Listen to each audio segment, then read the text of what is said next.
he ko vela hian lung ngai mang an na ten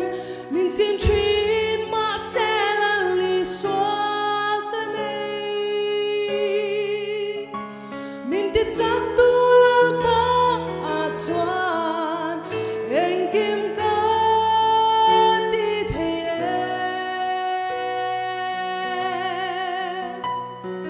tha mon tu du om be la li swa ko vel shat lo tha mon na fam kim su tu na ka lo nei ta Tina lim kor rom po zo ma ila ka halo vang ka kyang ai om si min ti chak tu lal pa a chuan ne na ka chang ye ya tha mon tu du om be li swa ko vel shat lo tha mon na fam kim su du na ka lo nei ta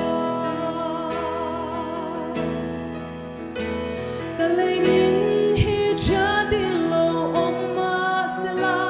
ka tharau tan sol na lal pan na bua chai min ti chak tu lal pan ne na sa tuan in ka chola tha mon tu du om be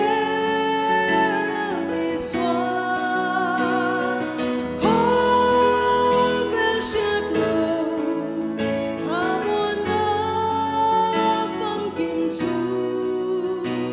du na ka lo nei ta tha mon tu du om be la li swa ko vel shat lo tha mon na fam kim su du na ka lo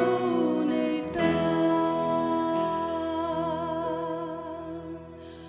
du na ka lo nei ta Ba chu fakin nom lo se